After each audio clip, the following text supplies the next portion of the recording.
and I am assistant professor in Fujairah University in UAE. Basically, my research is in ESG and green finance. So this book is one of the platform where I can express my whole research and experience.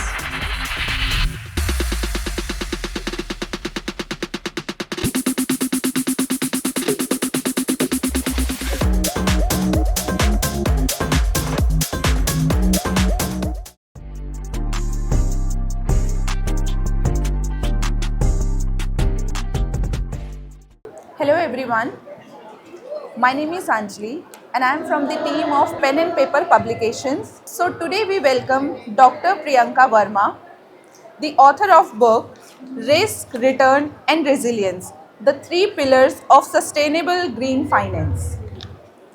She is a sustainability focused finance expert, educator and researcher. She specializes in green finance, ESG, responsible investing and ethical leadership. She is currently working as an assistant professor of finance at Fujairah University. So guys, please welcome Dr. Priyanka Verma.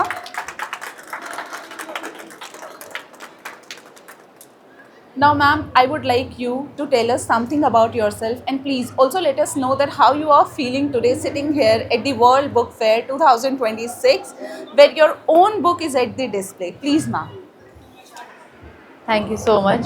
Well, I am feeling very excited, at the same time nervous, because this is my first book and I am assistant professor in Fujairah University in UAE. Basically, my research is in ESG and green finance. So this book is one of the platform where I can express my whole research and experience. So let's see, the journey has just started. Thank you so much. Thank you so much ma'am. So ma'am, now we can start our questionnaires. So first we would like to know the very common thing we as normal people want to know. What is green finance in simple terms and how is it different from traditional finance? Thank you for this question. Well, traditionally, the finance is only about taking risk and return in the short period of time. But the green finance is little broader term because it is related to earning profit, but at the same time not harming the planet. So we have the profit earning through the various ways like water conservation and carbon dioxide emission. So and waste management. So when we do all these kind of things in the company and with that we are earning profit. So that is the difference between the traditional finance and the green finance.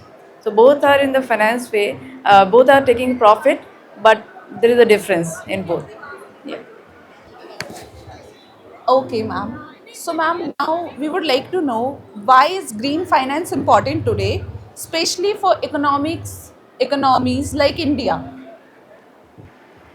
Well, for India, definitely green finance is important because you see now we have high AQI here and flood, health problem, lot of food problems here, climatic risk are there. So definitely we have to think about the solution to this problem and upcoming future risk. So green finance is one of the way we can channelize our funds to the financial institutions, to such kind of businesses which can contribute to the planet, and we have to focus on profit along with the people and planet. Thank you. Thank you, ma'am. Thank you so much for explaining so well. So now, as we know that why is it important today? Now we heard of the terms like sustainable finance and ESG as well. So, what is the difference between green finance, sustainable finance, and ESG, and why does this confusion matter? So basically, green finance is related to the environment, and sustainability finance is a broader term.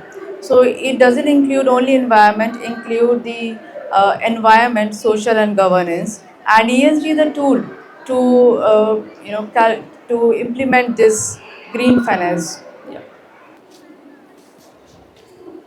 Okay, ma'am. So, ma'am, what are the most common example of green finance instruments? There are a lot of examples for green finance, like ESG funds, which we give to the companies who are contributing to the carbon dioxide emission, waste management, recycling, and we have green bonds for the energy developers. Like in India, we have a lot of companies which have raised a huge capital from the green bonds, who are contributing to this energy development. So energy developing, when I'm saying, it means that we are saving the energy, we are using the rainfall reservoirs, and we are using the recycling products in our company. Yeah, so also we can include in these kind of products, like for example, we are taking the loan from the bank for sustainable housing. So as an individual also, we can use these products in a way that we are using the solar panels in our house, and we are using the rainfall reservoirs. So these all comes under the examples of the green finance. Yeah. Okay. So these are some really great examples, and I think we as normal people should adapt to these things as well to save our environment. So, ma'am, what is the most practical first step for entering green finance? Well, to enter into green finance, first of all, we have to come out from thinking like quick earning profit. Because when you think about quick earning profit, we will not think about how we are earning profit. So anyone can enter into this field. We need not to be a scholar or PhD or any high degree. Simply we should know what is sustainability, what is climatic risk, how we can contribute to the society, to the climate, what is ESG. So if you understand this, you can be able to implement in the company. So the companies, if they are understanding this, I think they can be best in making the investment decisions. Otherwise, it result into the greenwashing risk. Yeah. Okay, okay, ma'am. So, what about profit, ma'am? Are green finance actually profitable? Well, they are not only profitable, they are successful, and because profitable, when we say, we mean to say quickly we are earning or not. So, in a long term, when we invest in the companies which are going green, so these projects are always supported by the government and the banks, and the companies raise huge finance from them. So, yeah, they become successful. So, ma'am, after profit, still we have some confusion. Still, people are so afraid to invest, right? So, what is risk? One of the most misunderstood concepts in finance today. Like I told you that we are because most of the people think that losing money is a risk, but they don't understand the huge risk which is slow, but it is irrevocable.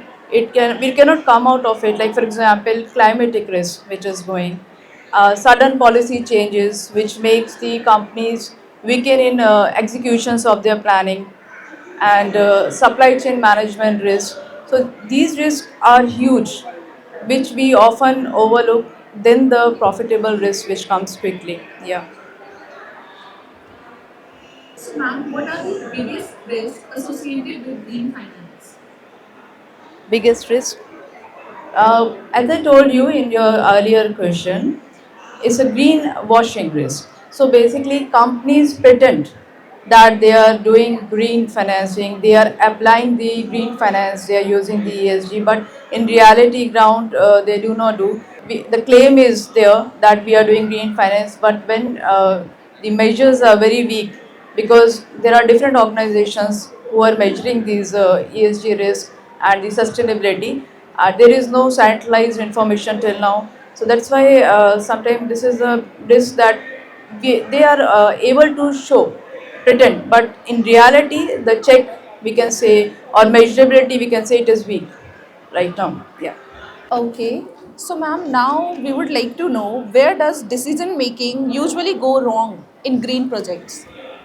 See, the people, actually the companies, the owners, they they make the project look green rather than being green in reality. And because of the compliances, they are more behind the ratings reports just to satisfy the laws, and they ignore the real grounds. So if you want to be in my opinion, if you want to be really green in the green finance, what you have to do is you have to see honest analysis, that what is the reality, how can we apply it, just to being with the compliances and showing the reports and ratings, very important. We should not be behind this is actually where we are lacking in the decision makings. Again, I'll say, because it's not a centralized organization, it's a scattered information, so the companies they find the ways to yeah. Okay, ma'am. So, how is the impact of green finance projects measured? See, green finance, basically what we see is, does the company is reducing carbon dioxide emission? Are they using the waste management? Are they having the recycling products in the company? Are they, having the waterfall reservoirs? So how you can measure, it's very easy, because we can see how much CO2 has been reduced. Is the energy saved through the panels? For example, solar energy. Is the the water is reserved? So all these measures, if we take, we can easily find it out here. Okay, so ma'am, these were about the companies, right? How company can measure, like what company can do to help in green finance. But ma'am, how? How can individuals participate in green finance? How can individual participate? Actually, it's not something only for the companies. First of all, we should all make it as our lifestyle. And when you go for example, if you want to take loan for your own house, so you should present that your house is sustainable house, not a normal house. A sustainable house, now how can we present that? For example, you are using the solar panels in your house for that, for the solar energy saving. And you can use the reservoirs, the rainfall water you can reserve, which you can use.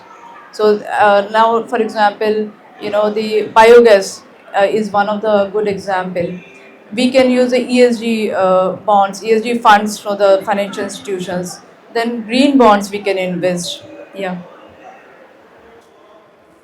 Okay, ma'am, those were some really good examples so that we, as an individuals, we can also like participate and give our own help in this. So, ma'am, can global green finance frameworks work in India directly? Well, it's about the global framework is, you can say, a pathway, a direction.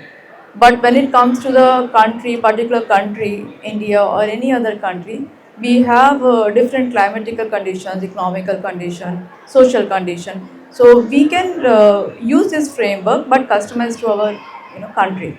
Yeah. Okay. Okay, ma'am. So, what skills will future finance professionals need for green finance? Number one, according to me, is system understanding skill. So it is in the coming time period is going to grow, and the students, professionals, or any person should have a well understanding of climate, sustainability, and very important techno function skills, which it, because these ESG sustainability will not go without growing their techno functional skills in any individual. Yeah. So, thank you so much, ma'am, for giving all the answers. And today we have learned so much about the green finance, how we can invest, how we can make profit, and how we, as a single person, as an individual, can also help in this. Thank you so much, ma'am.